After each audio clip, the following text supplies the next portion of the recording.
Welcome back to the channel, my friends. Warhammer Man Studios. I'm Warhammer Man, and today we're taking a look at the faction-focused Questoris Familia. This video is sponsored by the Game Bunker. More on that later.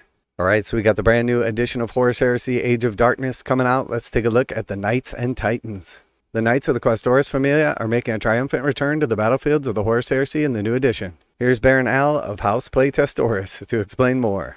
Alright, so a very cool piece of artwork right here. We got a couple of the Horus Heresy Knights with like a bunch of ruins in the background. Looks absolutely amazing.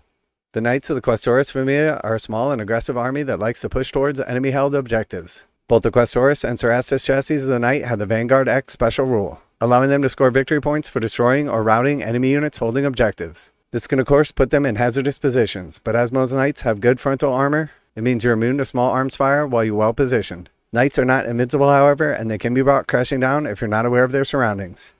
House Paradigms. The way you build Questoris Familia army has changed. No longer do you have to take armigers to unlock the larger knights, so players have more freedom to include all their favorite patterns. When building a list, you can pick a house type, Imperialis, Mechanicum, or Mendicant. Each has a unique set of bonuses, including a Tactica, an Avow, and an Advanced Reaction.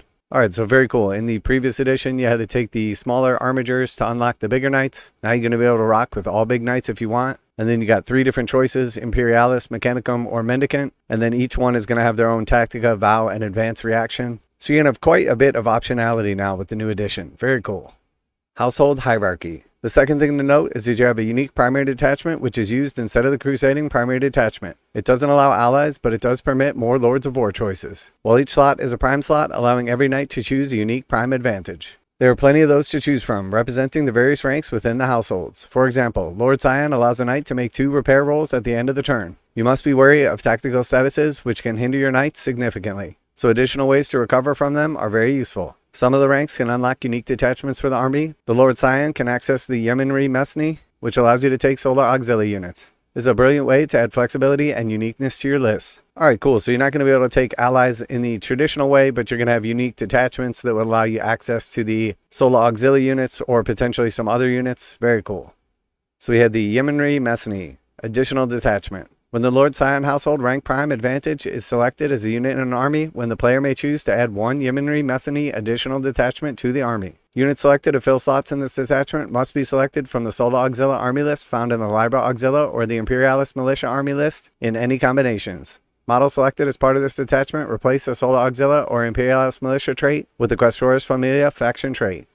The Preceptor rank is another decent choice, which gives the Knights the Battlesmith 2 special rule and counts an Intelligent 8 when making repair tasks for the special rule. This allows your Knights to repair or remove tactical statuses from itself and other nearby Knights. This rank also unlocks the Automata Talon, which allows you to include bonded Mechanicum units, including Castellix Automata. So we had the Automata Talon additional detachment. When the Preceptor household rank prime advantage is selected for a unit in an army, then the player may choose to add 1 Automata Talon additional detachment to the army. Elite slots in this detachment may only be used to select Dominator Battle Maniple. Elite slots in this detachment may only be used to select Dominator Battle Maniple units. Support slots in this detachment may only be used to select Castellix Battle Maniple units. Recon slots in this detachment may only be used to select Vorax Attack Maniple units. And fast attack slots in this detachment may only be used to select Voltarax Stratus Squadron units, each selected from the Liber Mechanicum. Model selected as part of this detachment replace the Cybernetica trait with the Questoris Familia faction trait. Okay, so again, some like real optionality here. While it is heavily restricted to like essentially selecting these 4 different units, you're going to have the ability to essentially take a mixed army of either Knights with Solar Auxilia or Knights with Liber Mechanicum. So very, very cool. And if you only have like a partial army now, you'd be able to take like Knights and then some of your Solar Mechanicum. And if you don't have a full army, this is a good way to like kind of bridge the gap from moving from one full army into another,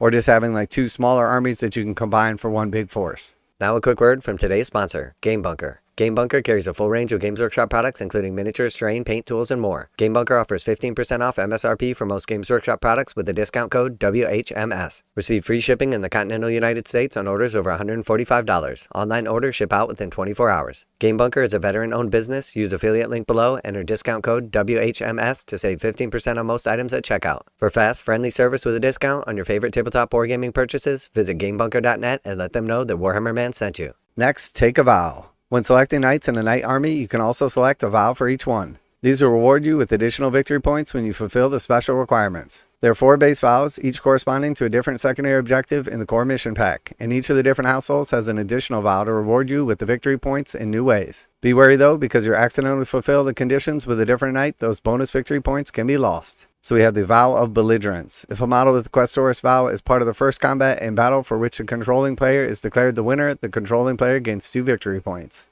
Alright, so very cool. You got a bunch of different vows, and then you have some specialized vows as well, and they're going to correspond with some of the stuff you're already going to be doing in the game. You just got to make sure that you do them in the right order with the right knights. Alright, and next we have standout units. There are quite a few exciting units in the Knight's Army list. First and foremost is the Cerastus Knight Atropos. It's expensive, 600 points, but it's tough, quick, and can deal with a large amount of damage with both shooting attacks and in melee with the Atropos Phase Cutter, which has a damage characteristic of 6, which can increase to 12 if it remains stationary before shooting. Another good choice is the standard Knight Questoris. This is the cheapest of the larger knights and the most versatile. It has a wide choice of weapons and allows you to specialize the knight to your playstyle. In particular, I like the Thermal Cannon, Reaper Chainsword, and Twin Icarus Autocannon, creating a great all-rounder that can deal with the multitude of targets. My third choice is the Acastus Knight Asterius. The fearsome Conversion Beam Desolator Array can dominate the battlefield and help direct enemy units into kill zones as they move to avoid a massive arc of fire or face obliteration. Alright, so that is it for the article. There's a little note here. Thanks, Al. The knights might seem large enough, but they're still dwarfed by the titans that share a Liber with. We'll have more on these epic god engines and their special engine kill mission soon. Alright, so very cool. As somebody that's going to be playing Horus Heresy for the first time and jumping off with like a little bit of a league locally, I already have a bunch of different knights that I can cross-use in 40k. So the fact that I don't have to go out and pick up an entire new army, paint up a bunch of new miniatures, I can use some of the stuff I already have is definitely appealing to me. I also find with the new game that having like less units keeps it simple, keeps it easy, and keeps the interactions to a minimum, makes the games go a little bit quicker. You have less data sheets to worry about. So just overall, you can get down the rules and dynamics of the game without overcomplicating it by having like hundreds of infantry, etc. So let me know if you're going to be playing the new edition of Horus Heresy, if you've been playing it, if you're going to bring some of your knights over from 40k, or if you're going to pick up your first knight, or just let me know down in the comments what particular faction you're going to be playing. And as always, special thanks to the Game Bunker for sponsoring the channel. Check out the link in the description to save 15% on most Games Workshop products with code WHMS at checkout. Warhammer Man Studios, I'm Warhammer Man, and I'm getting excited for the new edition of Horus Heresy, and I'm out of here.